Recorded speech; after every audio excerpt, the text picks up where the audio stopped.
Hello everyone, welcome back to my YouTube channel cook with Shreya. ಇವತ್ತಿನ recipe paneer manchurian restaurant ಸ್ಟೈಲಲ್ಲಿ ಮನೆಯಲ್ಲೇ ಹೇಗೆ ಮಾಡೋದಂತ ನೋಡೋಣ. ಮೊದಲಿಗೆ ಪನ್ನೀರ್ ಮ್ಯಾರಿನೇಷನ್ಗೆ 2 tablespoon cornflour, 1.5 tablespoon maida, 1 tablespoon ginger garlic paste, 1 tablespoon red chilli powder ಮತ್ತು ಉಪ್ಪು ರುಚಿಗೆ ಎಷ್ಟು ಬೇಕೋ ಅಷ್ಟು. ನಂತರ ನೀರು ಹಾಕ್ಕೊಂಡು ಮಿಕ್ಸ್ ಮಾಡ್ಕೊಳ್ಳೋಣ. ಒಮ್ಮೆಲೆ ಎಲ್ಲ ನೀರು ಹಾಕ್ಲಿಕ್ಕೆ ಹೋಗಬೇಡಿ, ಸ್ವಲ್ಪ ಸ್ವಲ್ಪನೇ ಹಾಕ್ಕೊಂಡು ಮಿಕ್ಸ್ ಮಾಡ್ಕೊಳ್ಳಿ. ಈ ಹದಕ್ಕೆ ಬಂದರೆ ಸಾಕು. ಇವಾಗ ನಾವು ಪನ್ನೀರನ್ನು ಕ್ಯೂಬ್ಸಲ್ಲಿ ಕಟ್ ಮಾಡ್ಕೊಂಡಿದ್ದೀನಿ. ನಾನಿಲ್ಲಿ 1/2 kg ತಗೊಂಡಿದ್ದೀನಿ. ಅದೆಲ್ಲವನ್ನು ನಮ್ಮ ಬ್ಯಾಟರ್ಗೆ ಹಾಕ್ಕೊಂಡು ಮಿಕ್ಸ್ ಮಾಡ್ಕೊಳ್ಳೋಣ. ಒಮ್ಮೆಲೆ ಮಿಕ್ಸ್ ಮಾಡ್ಕೊಳ್ಬೇಡಿ, ಸ್ಲೋಲಿ ಮಿಕ್ಸ್ ಮಾಡ್ಕೊಳ್ಳಿ, ಇಲ್ಲಾಂದರೆ ಪನ್ನೀರ್ ಹುಡಿ ಆಗುವ ಚಾನ್ಸಸ್ ಇರುತ್ತೆ. ಅದಕ್ಕೋಸ್ಕರ ಹೀಗೆ ಮ್ಯಾರಿನೇಷನ್ ಮಾಡಿ ಒಂದು ಅರ್ಧ ಗಂಟೆ ಹಾಗೆ ಇಟ್ಟು ಬಿಡಿ. ಇವಾಗ ಪನ್ನೀರ್ ಫ್ರೈ ಮಾಡಲಿಕ್ಕೆ ನಾನಿಲ್ಲಿ ಪ್ಯಾನಿಗೆ ಕೊಕೊನೆಟ್ ಆಯಿಲ್ ಹಾಕಿದ್ದೀನಿ. ಎಣ್ಣೆ ಬಿಸಿಯಾದ ನಂತರ ಪನ್ನೀರ್ ಪೀಸಸನ್ನು ಹಾಕ್ಕೊಳ್ಳೋಣ. ಅಂದರೆ ಎಲ್ಲವನ್ನು ಒಮ್ಮೆಲೆ ಹಾಕ್ಲಿಕ್ಕೆ ಹೋಗಬೇಡಿ, ಸಿಂಗಲ್ ಆಗಿ ಹಾಕ್ಕೊಳ್ಳಿ. ಅಂದರೆ ಪನ್ನೀರನ್ನು ಪ್ಯಾನಿಗೆ ಓವರ್ಲೋಡ್ ಮಾಡಬೇಡಿ, ಎಷ್ಟು ಹಿಡಿತದೆ ಅಷ್ಟು ಮಾತ್ರ ಹಾಕೊಳ್ಳಿ. ಒಮ್ಮೆಲೆ ಪನ್ನೀರ್ ಹಾಕಿದ ನಂತರ ಸೌಟ್ ಹಾಕ್ಲಿಕ್ಕೆ ಹೋಗಬೇಡಿ, ಯಾಕಂದರೆ ಅದು ಬ್ಯಾಟರ್ ಬಿಡುತ್ತೆ. ಅದಕ್ಕೋಸ್ಕರ 1 ನಿಮಿಷ ಫ್ರೈ ಆದ ನಂತರ ನಾವು ಸೌಟ್ ಹಾಕಿ ಫ್ಲಿಪ್ ಮಾಡ್ಕೊಂಡ್ರೆ ಆಯಿತು. ಈ ರೀತಿ ಫ್ರೈ ಆದರೆ ಸಾಕು. ಹೀಗೆ ಉಳಿದೆಲ್ಲ ಪೀಸಸನ್ನು ಕೂಡ ಪನ್ನೀರ್ ಪೀಸಸನ್ನು ಫ್ರೈ ಮಾಡಿ ಇಟ್ಕೊಳ್ಳಿ. ಇವಾಗ ಪ್ಯಾನಿಗೆ ನಾವು ಯಾವುದರಲ್ಲಿ ಪನ್ನೀರ್ ಫ್ರೈ ಮಾಡಿದ್ದೇವೆ ಅದೇ ಎಣ್ಣೆಯನ್ನು 1-2 ಟೇಬಲ್ ಸ್ಪೂನ್ ಅಷ್ಟು ಎಣ್ಣೆ ಹಾಕ್ಕೊಂಡಿದ್ದೀನಿ. ಇದಕ್ಕೆ 1 ಇಡೀ ಬೆಳ್ಳುಳ್ಳಿಯನ್ನು ಹಾಕ್ಕೊಳ್ತಿದ್ದೇನೆ, ಸಣ್ಣ ಚಾಪ್ ಮಾಡ್ಕೊಂಡಿದ್ದೀನಿ.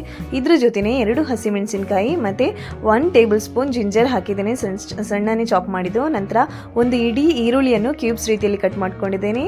ನಂತರ ಅರ್ಧ ಕ್ಯಾಪ್ಸಿಕಮ್ ಹಾಕ್ಕೊಂಡಿದ್ದೇನೆ. ಎಲ್ಲವನ್ನು ಚೆನ್ನಾಗಿ ಫ್ರೈ ಮಾಡ್ಕೊಳ್ಳೋಣ. ಇದಾಗ ಸ್ವಲ್ಪ ಬಾಡಲಿಕ್ಕೋಸ್ಕರ ಸ್ವಲ್ಪ ಉಪ್ಪು ಹಾಕ್ಕೊಳ್ಳೋಣ. ಉಪ್ಪು ಜಾಸ್ತಿ ಬೇಡ, ಯಾಕಂದರೆ ನಾವು ಪನ್ನೀರ್ಗೂ ಉಪ್ಪು ಹಾಕಿದ್ದೇವೆ. ಇವಾಗ ಸಾಸಸ್ ಹಾಕ್ಕೊಳ್ಳೋಣ. ನಾನಿಲ್ಲಿ 2 table spoon tomato ketchup, 1 table spoon chilli sauce, 1/2 table spoon soya sauce, 1 table spoon vinegar, ಎಲ್ಲವನ್ನು ಒಂದ್ಸಲ ಮಿಕ್ಸ್ ಮಾಡ್ಕೊಳ್ಳೋಣ. ಇಲ್ಲಿ ನನಗೆ ಟೊಮೆಟೊ ಕೆಚಪ್ ಸ್ವಲ್ಪ ಕಮ್ಮಿ ಅಂತ ಅನಿಸಿದೆ, ಅದಕ್ಕೆ ನಾನು ಪುನಃ 1 ಟೇಬಲ್ ಸ್ಪೂನ್ ಅಷ್ಟು ಹಾಕ್ಕೊಂಡಿದ್ದೇನೆ. ಅಂದರೆ ಒಟ್ಟಿಗೆ ನಾನು 3 ಟೇಬಲ್ ಸ್ಪೂನ್ ಟೊಮೆಟೊ ಕೆಚಪ್ ಹಾಕ್ಕೊಂಡಿದ್ದೇನೆ.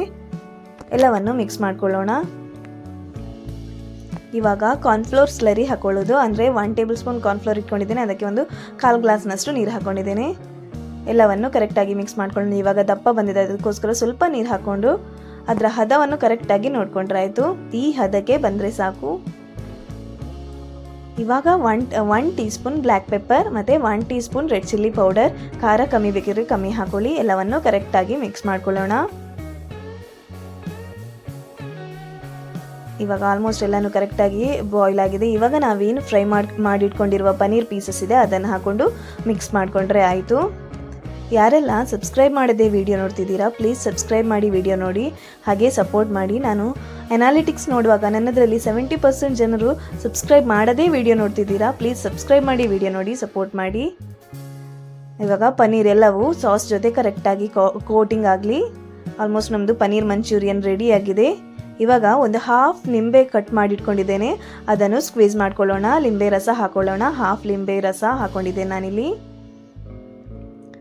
ಇದರ ಜೊತೆನೆ ಫ್ರೆಶ್ ಕೊತ್ತಂಬರಿ ಸೊಪ್ಪನ್ನು ಕಟ್ ಮಾಡಿ ಇಟ್ಕೊಂಡಿದ್ದೇನೆ, ಅದನ್ನು ಹಾಕ್ಕೊಂಡು ಗಾರ್ನಿಷ್ ಮಾಡಿಕೊಂಡ್ರೆ ನಮ್ಮ ಪನ್ನೀರ್ ಮಂಚೂರಿಯನ್ ರೆಡಿ ಆಗಿದೆ. ರೆಸ್ಟೋರೆಂಟ್ ಸ್ಟೈಲಲ್ಲೇ ಬರುತ್ತೆ, ತುಂಬ ಟೇಸ್ಟಿಯಾಗಿ ಬರುತ್ತೆ. ಮಕ್ಕಳೆಲ್ಲ ಅಂತೂ ತುಂಬ ಇಷ್ಟಪಟ್ಟು ತಿಂತಾರೆ. ನೀವು ಕೂಡ ಟ್ರೈ ಮಾಡಿ, ಹೇಗಾಗಿದೆ ಅಂತ ಹೇಳಿ. ಮತ್ತು ನನ್ನ ವಿಡಿಯೋ ನಿಮಗೆ ಇಷ್ಟ ಆದರೆ ಒಂದು ಲೈಕ್ ಕೊಡಿ, ಕಮೆಂಟ್ ಮಾಡಿ, ಶೇರ್ ಮಾಡಿ. Thank you for watching. Do like, share and subscribe to my YouTube channel. Thank you.